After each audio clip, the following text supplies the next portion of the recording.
Ó quão bom e quão suave é que os irmãos vivam em mim. Eu louvo a Deus por tudo que Deus realiza em nossas vidas. Deus me deu, o Espírito de Deus me deu uma mensagem para ministrar hoje para a igreja, que eu espero que eu consiga ministrar, como diz o irmão Ricardo, me conter nas minhas emoções. Mas eu tenho sentido, irmãos, nesses dias uma presença de Deus maravilhosa. Eu tenho sentido o Espírito Santo de Deus assim de uma forma muito carinhosa. E o Espírito Santo, ele tem trazido ao meu coração um sentimento de amor muito grande. Um sentimento de amor muito grande, que diante de muitas coisas que a gente vê, fatos citados como o falou aqui, que acontece no mundo, situações difíceis na igreja, no nosso meio. E eu estava ouvindo uma mensagem do pastor Yosef Akiva, em que ele ministra sobre Jeremias. Eu achei muito interessante porque ele começa a falar, começa a discorrer as escrituras, e ele começa a ensinar e explicar. E ele fala sobre Jeremias, e ele diz que Deus tem uma conversa com Jeremias, e diz para Jeremias que para ser um profeta, você tem que sentir o que Deus sente. Para você ser um profeta de Deus, você precisa sentir o que Deus sente. Deus sente amor, Deus sente decepções, sentimento de decepções. Deus sente alegria, Deus sente prazer. Lembre-se que quando Jesus aparece no cenário, Deus brada dos céus e diz assim: este é o meu filho amado, em quem eu tenho prazer. Deus sente prazer. E o profeta, ele tem que sentir o que Deus sente. E eu quero dizer para você nessa noite que Deus não mudou, e Ele sente conosco o que Ele sentia com Israel. Ao Senhor olhar para a situação de Israel, para os caminhos que Israel se desviava, o coração do Senhor ficava triste. Quando Deus falava para o seu povo, corrigia o seu povo, e o seu povo retornava para a presença do Senhor, o coração de Deus se alegrava. Deus sentia alegria.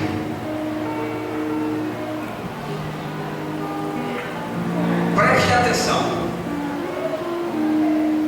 Está escrito no livro de João, capítulo 3, versículo de número 16.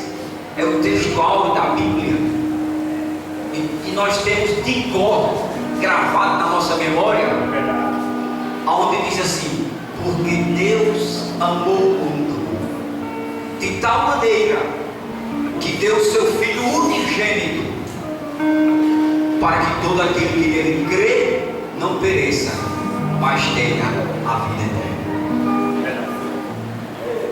Deus olhou do céu, o mundo, olhou a humanidade e viu que tudo estava perdido. Deus viu que nós estávamos perdidos, condenados com certeza, naquele instante, o coração de Deus, ele ficou triste, ele se entristeceu com o que viu. Por outro lado, houve uma alegria no seu coração. Sabe por quê? Me lembro agora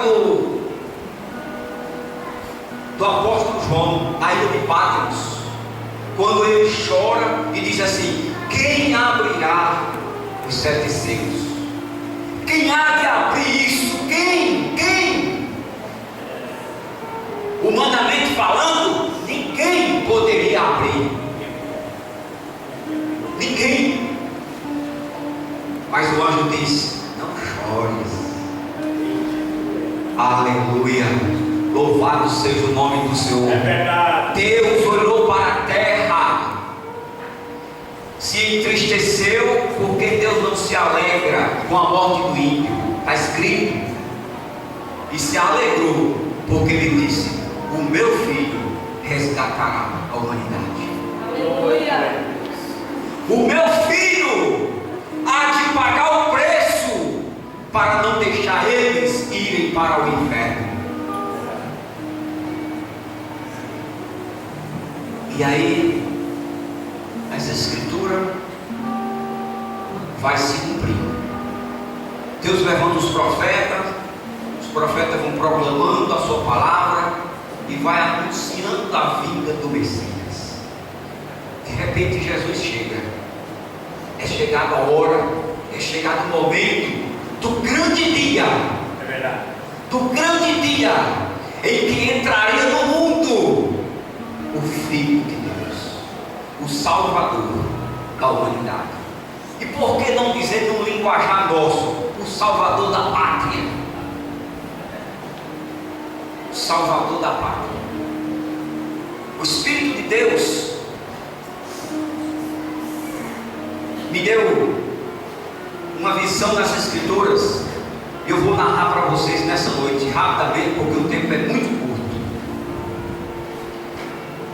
Nessas 3 colocações, preste atenção, vou abrir a Bíblia.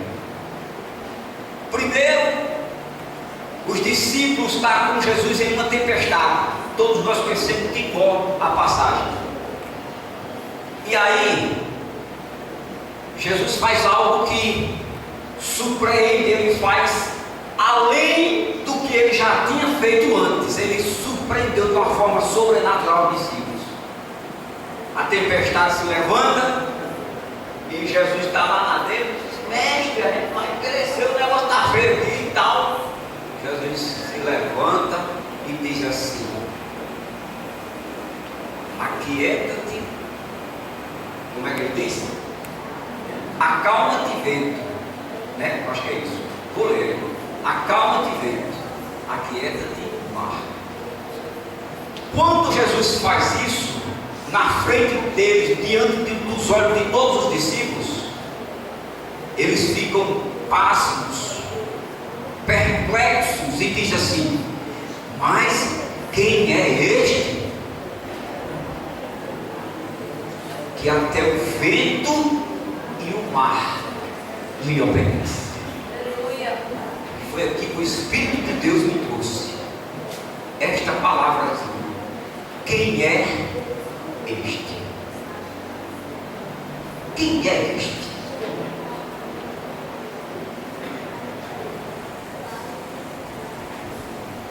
Olha, o outro texto, lá na mulher samaritana, João capítulo 4, Jesus começa a conversar com ela ali no poço, tal, chega, pede água, e Jesus fala dessa forma para ela: mulher, se tu soubesse quem te pede água. Sabe o que é que Jesus está dizendo ali, mulher? Se tu soubesse quem eu sou.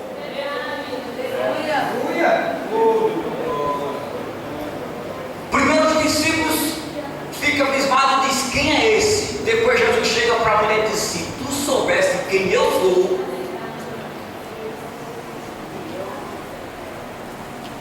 Aí a gente vai lá para Apocalipse e Jesus vai dizer quem ele é.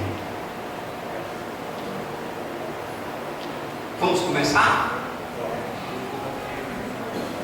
Aleluia.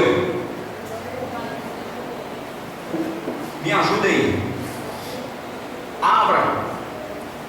Vai abrir o telão não. Abre o telão e põe aí. Mateus capítulo 8, versículo de número 27. Você não vai sair daqui do jeito que você entrou. Porque este Jesus, ao qual você teve um encontro com Ele, ao qual foi grandes coisas quando esteve na terra, está aqui nessa noite. Mateus capítulo 8, versículo 27, está escrito assim, pode ler, igreja. E aquele que está na casa dizendo, que homem é este, que até os ventos e o mar o obedecem? Que homem é este? Aleluia! Nunca na face da terra se viu um homem como este, fazer o que ele fez. Até os guardas que foram prender Jesus não conseguiram, porque as palavras de Jesus foram fortes na sua alma, no seu espírito, e eles foram até a ordem para eles prenderem. Quando eles retornam sem o prisioneiro que era para ter levado. E quando chega lá, nós cadê o homem? Nós não mandamos que vocês fossem prender e trazer. Aí ele diz: nunca vimos um homem falar como este homem fala. Aleluia! É verdade, meu Deus. Sabe o que é que eu aprendo aqui, irmãos? Escute. Jesus, até as palavras que ele professa, ele nos imobiliza. Até suas palavras imobilizam a gente. E às vezes impulsiona. Depende da nossa necessidade. Às vezes Jesus dá uma palavra para te imobilizar, para você não fazer o erro que está pensando em fazer. E às vezes Jesus dá uma palavra para te impulsionar a não voltar atrás, a não parar e a não desistir. Este homem fez a diferença na vida de todo aquele que teve um encontro com ele. Verdade. Ninguém que se encontra com Jesus continua do mesmo jeito. Se você acha que se encontrou com Jesus e sua vida permanece a mesma, você não se encontrou com Ele. Você foi enganado. Ninguém que se encontra com Jesus permanece a mesma pessoa. A mudança acontece na alma, no espírito, no caráter, no comportamento, na palavra, no trato, na responsabilidade. Muda. E aí os discípulos dizem: quem é esse? Quem é este homem? Este homem é o Jesus que fez grandes coisas na face da terra. É o Jesus que por onde passava atraía multidões. Escute só. Às vezes a gente pensa, preste atenção no que eu vou lhe dizer aqui. Às vezes a gente entende que quando Jesus fazia certos milagres, dizia assim: ó, vai, não diga a ninguém. É porque Jesus não queria que aquela pessoa contasse realmente o que ele fez. A gente pensa assim, entende assim, mas não era não. Jesus pedia o silêncio, que era para evitar um alvoroço e atrapalhar o que ele tinha para fazer. Jesus pedia o silêncio para que a multidão não se alvoroçasse mais e atrapalhasse o que ele tinha para fazer. Mas quando Jesus tinha um objetivo naquilo que fez e precisava que fosse divulgado, ele dizia, por exemplo, assim: ó, vai e mostra-te ao sacerdote. Ele dizia assim: vai e conta à tua família o que Deus fez por ti. Ele mandava anunciar. Algumas coisas Jesus mandava anunciar, outras eles mandava que não falassem. Só, irmãos, que quando a pessoa se encontra com Jesus e quando recebe um milagre, uma dádiva de Deus, a alegria, o prazer é tão imenso que a gente até desobedece a Jesus. Jesus diz: não conte, você não se contém, você conta. E muitos foi assim. Jesus disse: não conte, quando pensava que não estava na boca do povo. Aí o povo corria atrás de Jesus. Louvado seja o nome do Senhor. Este homem é aquele que te ama. Este homem é aquele que deu a vida por ti. Este homem é aquele que é misericordioso. Por isso nós estamos vivos, porque a sua misericórdia dura de geração em geração. Porque se não fosse a sua misericórdia, não estaríamos mais aqui. É verdade, meu Deus. Este homem é aquele que chegou em Jerusalém e olha para a cidade e contempla. O seu coração arde, o seu coração de amor se comove, e ele diz assim: Jerusalém, Jerusalém, quantas vezes quis eu te ajuntar como a galinha que ajunta os seus pintinhos debaixo das asas. Eu vou usar um palavreado meu. Jesus para mim estava dizendo assim: meus filhos, quantas vezes eu quis trazer vocês para perto de mim. Meus filhos, quantas vezes eu quis vocês debaixo dos meus braços. Quantas vezes eu quis abraçar vocês. Quantas vezes eu tentei ter uma comunhão maior, ter uma aproximação maior com vocês e não consegui. Será que isso acontece hoje, irmãos? Será que Jesus não está se sentindo mais ou menos em uma situação semelhante com a igreja, como ele se sentiu com Israel? Quem é este homem? Vou adiantar. Agora vai dar para terminar. Vamos lá para João, capítulo 4, e versículo de número 10. Aleluia. João, capítulo 4, versículo de número 10. Você vai saber quem é esse Jesus, como ele é, embora você não veja, mas você pode sentir. Aleluia. João 4, 10. Jesus respondeu, Pode ler, pastor. E disse: se tu conheceres o dom de Deus, e é o que ele te disse, dá-me de beber, tu lhe pediria e ele te daria água. Aleluia. Aleluia. Jesus respondeu e disse: se tu conheceres o dom de Deus, quem é o que te diz dai-me de beber? Tu lhe pedirias, ele te daria água. Escute, está escrito na carta aos Efésios, me falha a memória, me ajuda, eu sou muito rico de memória para gravar textos bíblicos, mas eu sei que está escrito assim: pela graça sois salvos, isto não vem de vós, é que Jesus está dizendo ali: se tu conhecesses o dom de Deus. O que é que Jesus está dizendo ali?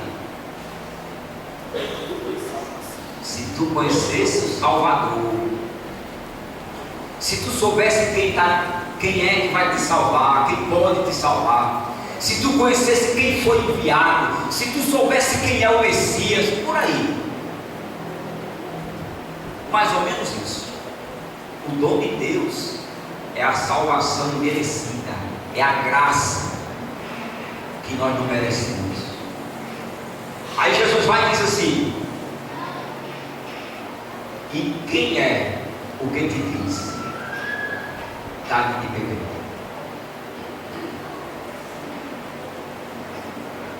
Certa vez, isso está em João capítulo 9. Jesus se encontra com um homem que era cego de nascença. E aquele homem, como todo cego, eu acredito que o maior desejo dele é ver, é enxergar o mundo e ver tudo que Deus criou e ver as pessoas, principalmente seu pai, sua mãe, né, irmãos, se tiver. Eu acho que o desejo maior de um cego é ver. E Jesus faz um milagre ali e coloca lá o dono, né? Manda ele se lavar e ver e tal, e surge ali uma confusão. E Jesus faz aquele milagre e continua sua jornada, sua caminhada. De maneira que, quando aquele cego abre os olhos, ele não tem a oportunidade de ver e conhecer o homem que lhe curou, que operou o milagre na sua vida.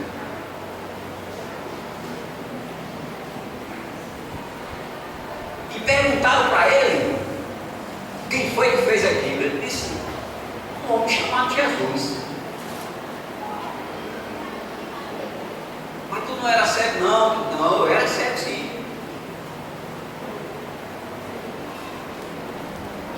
E as coisas acontecem, por isso que você já sabe. Quando lá na frente Jesus se encontra com ele,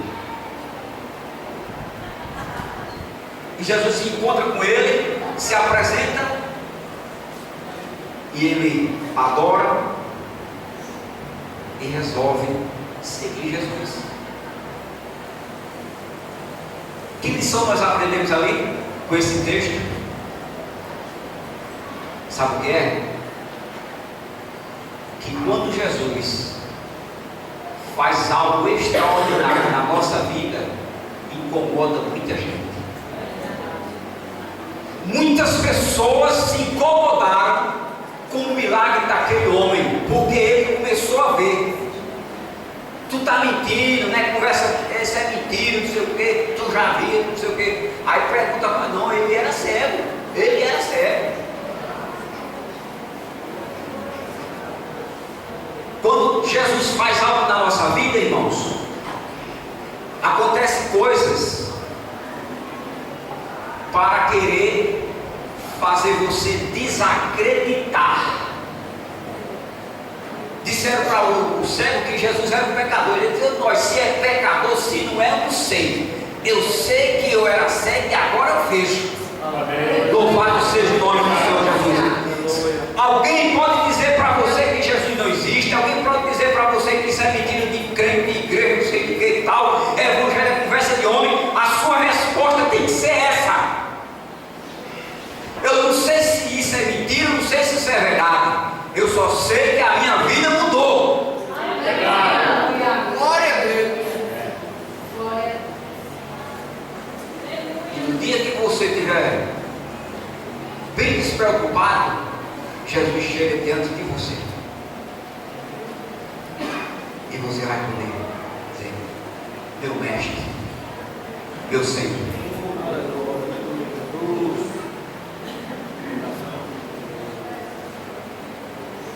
Jesus tem uma conversa com aquela mulher. Quando Jesus conta a história da vida dela,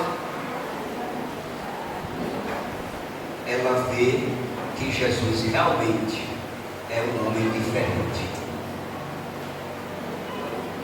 Sabe quando é que nós reconhecemos quem de fato Jesus é na nossa vida?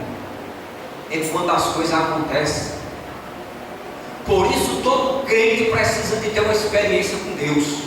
Crente que nunca teve experiência com Deus, ele tem uma grande probabilidade de voltar atrás, de naufragar na fé e de rejeitar o que aceitou. Mas quando você tem uma experiência com Deus, quando Jesus marca a sua vida, você jamais esquecerá. Verdade. Você jamais esquecerá. Aquela mulher, Jesus conta a história da vida dela e oferece a ela uma água da qual ela não conhecia. A água que ia sarar o seu problema, que o problema daquela mulher era o pecado, era a sede, a fome insaciável pelo pecado. E Jesus disse assim: essa aguinha aqui que tu bebe, tu vai tomar hoje, amanhã tu volta a ter sede. Jesus não estava falando da sede material, a sede do corpo que precisa de água. Jesus estava falando da sede de pecar. Tu vai tomar essa água aqui, ela nunca vai te libertar do pecado que tem na tua alma. Essa água não vai transformar a tua vida. Essa água não vai fazer de ti uma nova criatura. Mas se tu tomar da água que eu te der, ela vai fazer de uma fonte que vai jorrar para a vida eterna. Nunca mais tu terás sede em pecar. Quando Jesus entra na alma daquela mulher, ela se maravilha. Verdade. Ali estava diante daquela mulher o homem que ela nunca imaginou quem ele era. Nunca imaginou quem ele era. Mas aí ela abre a boca e diz: vejo que tu és um profeta. Jesus era muito mais do que um profeta. Jesus, ele é profeta. Jesus, ele é sacerdote. Jesus, ele é rei. Jesus, ele é o Deus criador de todas as coisas. Aleluia! Glória a Deus. Será que a gente, irmãos, reflete um pouco, será que a nossa ficha caiu? Será que a nossa ficha caiu quando a gente aceitou Jesus e está até agora nos caminhos do Senhor? Será que verdadeiramente nós temos o entendimento de quem de fato é Jesus? Ou será que nós estamos igual aqueles homens da época? Isso aí é só mais um entre os profetas. Será que quando a gente vem para a igreja e entra por essas portas, ou até mesmo quando sai de casa, temos em mente que nós estamos vindo ao encontro do nosso Deus? Será que quando a gente sai de casa, a gente tem na nossa mente, no nosso coração, que estamos vindo adorar aquele que é digno de toda honra, toda glória e todo louvor? Será que quando a gente sai de casa, nós vemos para a igreja com o coração ardendo em querer ouvir e sentir o nosso Senhor falar conosco? Será? Ou a gente vem para a igreja vazio como uma lata seca?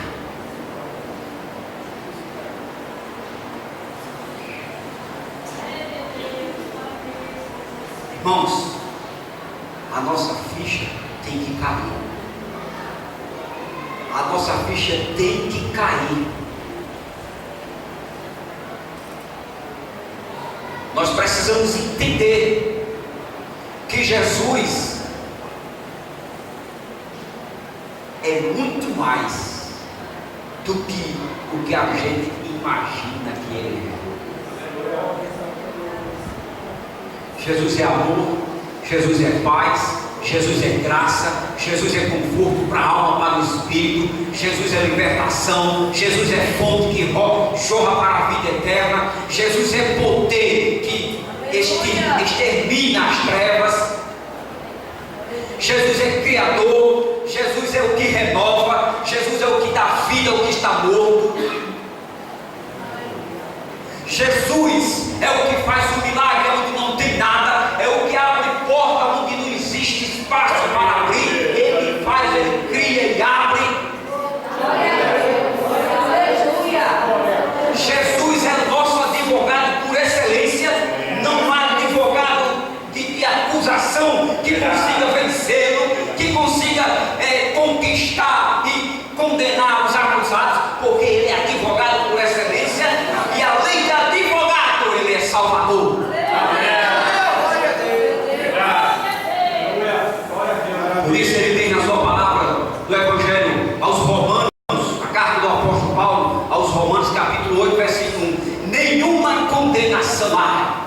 para os que estão em Cristo Jesus. Sabe por que não há condenação para quem está em Cristo, irmãos? Porque Ele pagou o teu preço. Não foi fiado não, viu? Tem mais um detalhe, não foi fiado. Ele pagou à vista. É mesmo. Graças a Deus. Aí Ele paga, vai lá, chama você e diz assim: venha, você agora é meu. Aleluia. Tu és meu. Não foste vós que me escolhestes, mas eu vos escolhi, eu vos chamei e vos nomeei para que vardes e deis fruto. Anuncia, diga para o povo quem foi que operou o milagre na tua vida. Aleluia. Jesus chega para os discípulos certa vez e diz assim: o que eu vos digo à oculta, dizei nos telhados. Suba, vá lá para o alto e grite, fala em alta voz.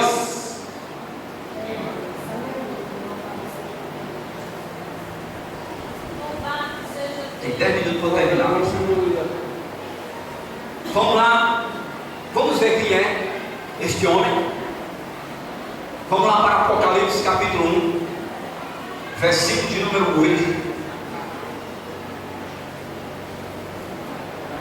Apocalipse capítulo 1, versículo de número 8. Eu sou o Alfa e o Ômega, o princípio e o fim, diz o Senhor, que é e que era e que há de vir, Todo-Poderoso. A igreja pode ler isso em alto e bom som. Vocês podem ler, irmão, enche o peito assim e leia. Bem forte, pode ler. Eu sou o Alfa e o Ômega, o princípio e o fim, diz o Senhor, que é e que era e que há de vir, o Todo-Poderoso. Aleluia. Vamos cair agora. O 9 em diante, do 9 ao 18, no mesmo capítulo, do 9 ao 18. Vamos ler. Vamos lá.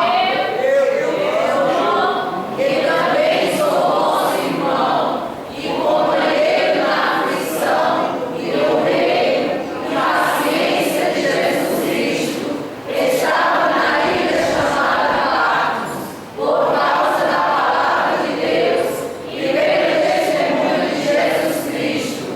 Eu fui arrebatado do Espírito no dia do Senhor e ouvi quebrar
Alfa e o Ômega.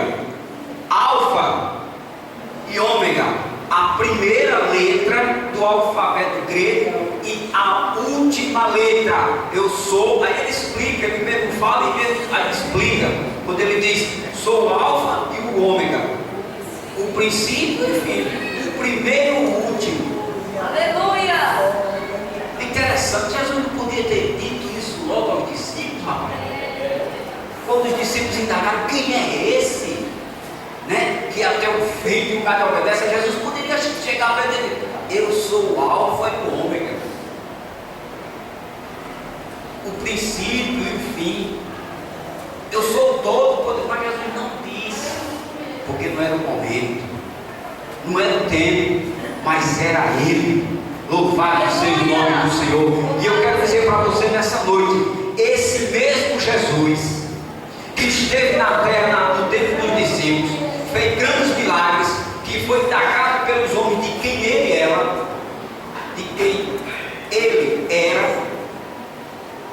e chegou para aquela mulher e disse para ela assim: se tu soubesse quem sou eu, é ele quem fala aqui.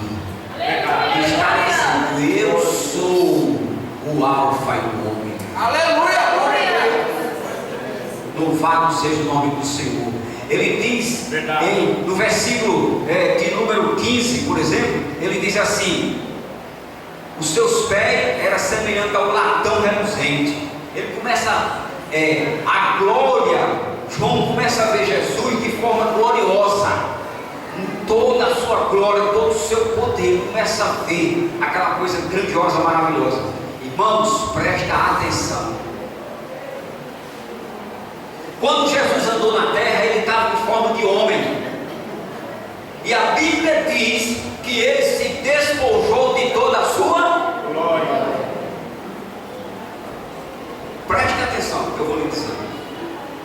Se Jesus, despojado da sua glória, foi uma grande glória para as pessoas da sua época, foi algo tremendo, magnífico, agora eu lhe pergunto: e hoje? Que ele está entre nós de forma gloriosa. Verdade. Ele está no nosso meio de forma gloriosa, irmãos. Você precisa entender isso. Quando a gente vem para a casa do Senhor, nós viemos adorar aquele que é, aquele que era e sempre será. Glória a Deus. Louvado seja o nome do Senhor. Ele diz aqui, João capítulo 1, o versículo 17: e eu, quando o vi, caí aos seus pés como morto. Desculpa, vou encerrar. Você sabe por que João caiu como morto aqui? Quando presenciou aquela glória toda? Porque nós, na nossa natureza carnal que estamos, essa matéria não suporta a glória de Deus. Não suporta a glória de Deus, irmãos. E ele caiu como morto. E segundo alguns teólogos, eles dizem, inclusive o pastor José e Akiva, esqueci agora o nome, e José de Akiva, ele diz que João não caiu como morto, João morreu. Ele morreu, sabe por quê, irmãos? O nosso espírito, quando Deus se aproxima, quando a gente se aproxima de Deus, o nosso espírito, ele não quer mais estar aqui, ele quer estar com o Senhor. Então é como se fosse um imã, é como se fosse um imã. Quando a gente se aproxima, Deus se aproxima da gente, é como se a gente fosse sendo sugado por Ele. Sabe por quê? Porque Ele é vida. Aleluia! Ele é vida, e nós habitamos em um corpo mortal, um corpo destruído pelo pecado. Por isso que quando a presença de Deus é forte, a carne não aguenta, e preste atenção que o apóstolo Paulo chega e diz que nem a carne e nem o sangue herdará o reino dos céus. E aí a gente não entende, irmãos. Quando a gente entra, irmãos, na casa do Senhor, nós temos que entrar, me desculpa a expressão, é uma expressão que se usa, eu quero usar aqui para você entender. Quando a gente entra na casa do Senhor, tem que entrar com o pé direito.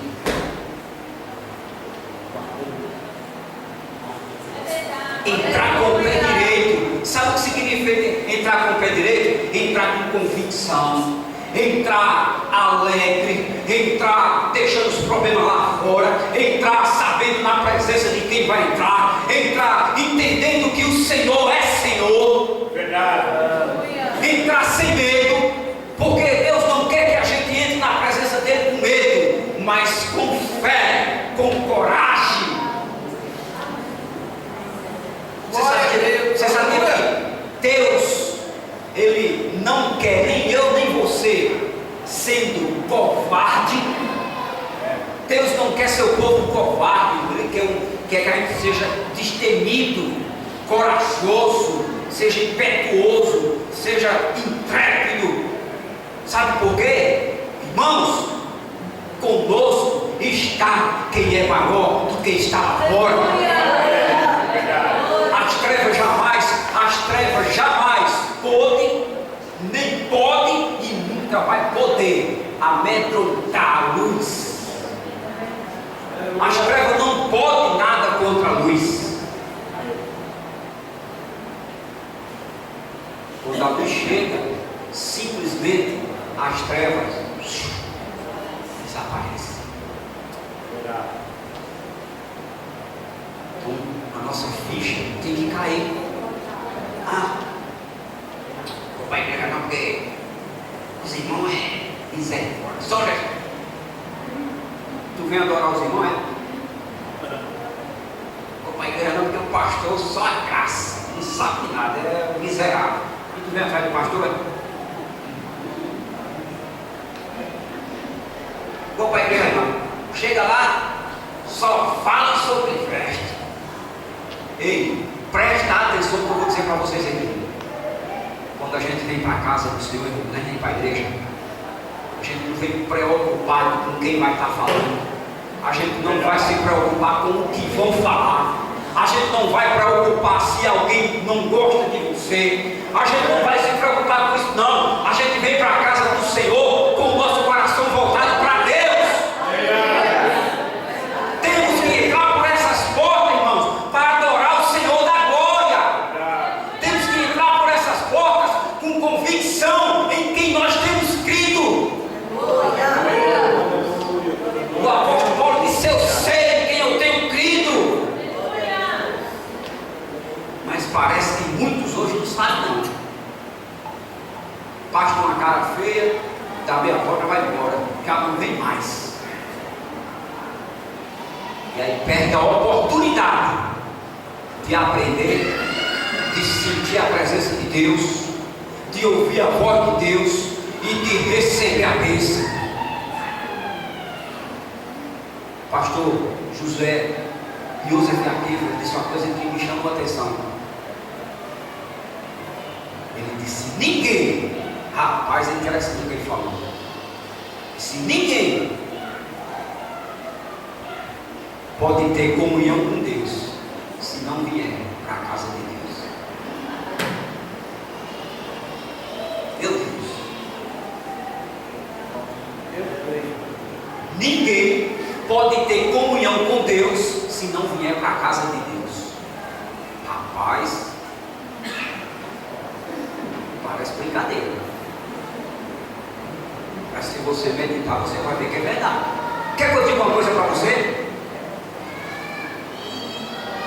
O diabo está se levantando nos últimos dias.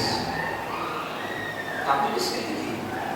Que ele vai se levantar por carta, ele vai se levantar por manifestações espirituais, e ele vai até ser apresentado como sendo Deus.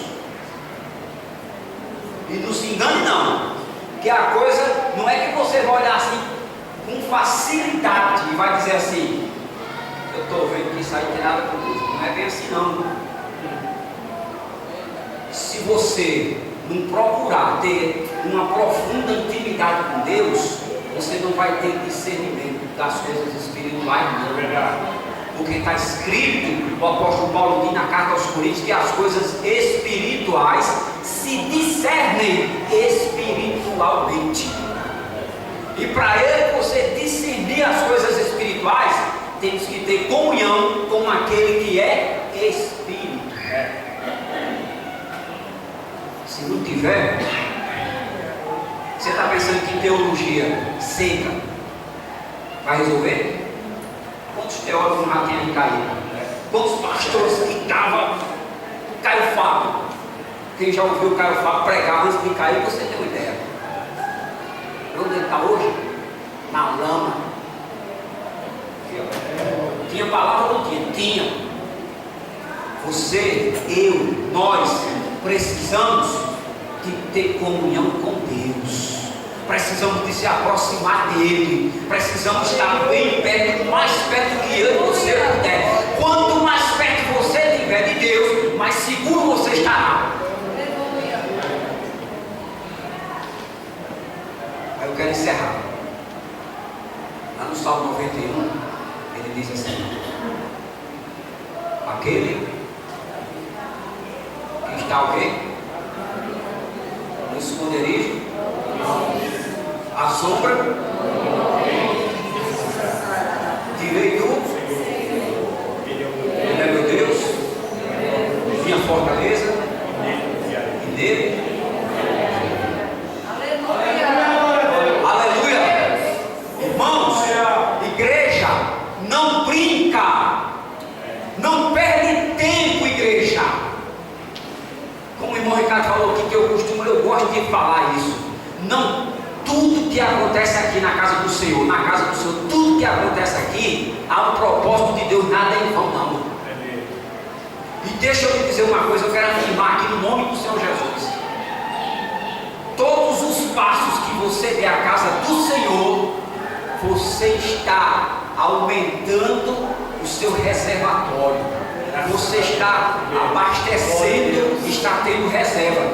Quanto mais você deixa de vir, mais o azeite vai secando e a reserva não tem. O azeite seca e não tem reserva. O azeite seca e não tem reserva. Mas eu vou hoje, eu venho amanhã, eu venho depois, eu vou hoje, eu venho amanhã, eu estou no matutino, eu estou no ciclo de oração, eu estou no culto de doutrina, eu estou no culto do domingo à noite, eu estou no culto da sexta-feira, eu estou em todos os trabalhos que for possível eu estar, e não vou ficar em casa por ficar. E isso é reserva. Aleluia! Sabe por que eu vou dizer isso para você? Eu sei, e você também sabe, as portas vão se fechar. Estão abertas, mas vão se fechar. As portas vão se fechar, viu? E quando eu digo que as portas vão se fechar, não é só a porta da graça, não. Porque quando vier a perseguição ainda, Jesus vai fazer o quê? A igreja vai ser o quê? Tirada da terra. Quando a igreja for tirada da terra, o que foi que se fechou? As portas da igreja. As portas da graça e as portas da igreja se fechou. Escute. Cuide da sua vida com Deus. Cuide da sua vida espiritual antes que seja tarde. Porque Deus usa o profeta Isaías e diz assim: buscai ao Senhor. É Isaías mesmo? Ou é Jeremias? Isaías, né? Buscai ao Senhor enquanto se pode achar. Invocai-o enquanto Ele está perto. Ele está perto hoje, viu? Mas amanhã vai estar longe. E você nem imagina, mas há um mistério de Deus com relação à igreja. A igreja que eu digo isso aqui, ó. A união dos irmãos, aqui, ó. Isso aqui, ó. Há um mistério de Deus. Não pense que ser crente em casa é a mesma coisa que ser crente aqui, não. Quer não. Se Se engana quem está pensando assim. Eu vou dizer uma coisa: quem está com esse entendimento já foi enganado pelo diabo, já foi enganado. É mentira do bicho. É diferente. Eu tive essa experiência com Deus. Nunca mais eu saio disso aqui, ó, da casa do Senhor. Só quando Deus me levar. Mas nunca mais eu saio daqui, porque eu já saí uma vez, já saí.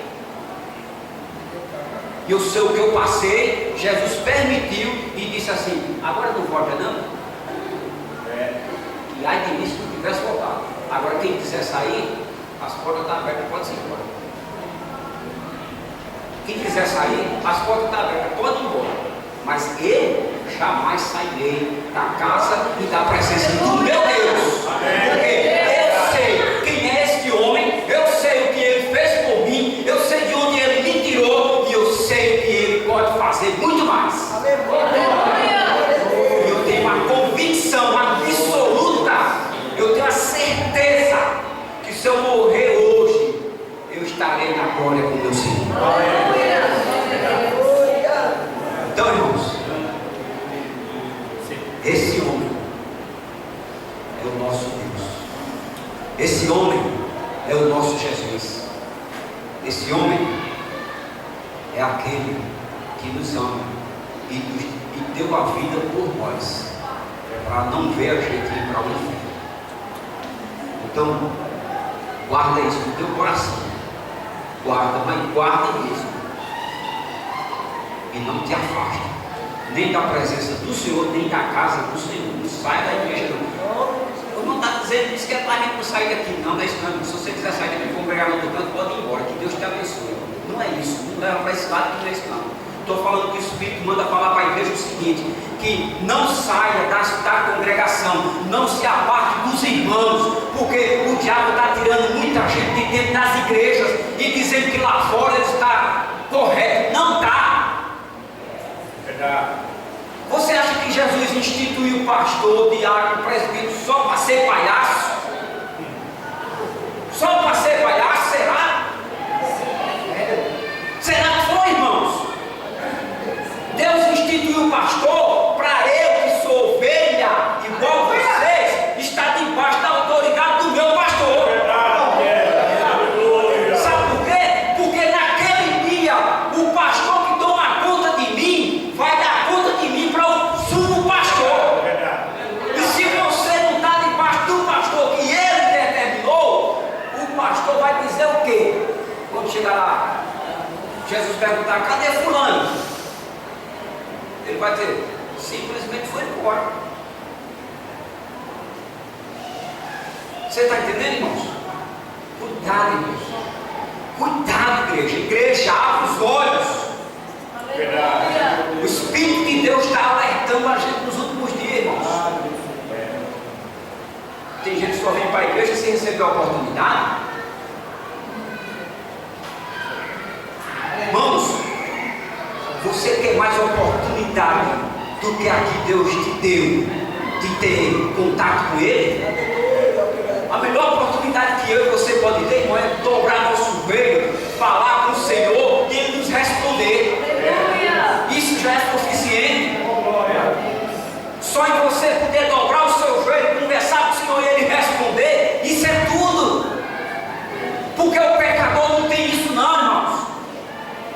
Verdade. Estão mortos espiritualmente, mas você está vivo. Estou entregando o que Deus mandou. Eu não sou criança mais não. Já cresci. Eu já cresci. Já levei lapada e tal coisa. E pode dar. Quando Jesus usar alguém para bater em mim, eu agradeço. Sabe por quê? Porque a Bíblia diz que o filho apanha, quem não apanha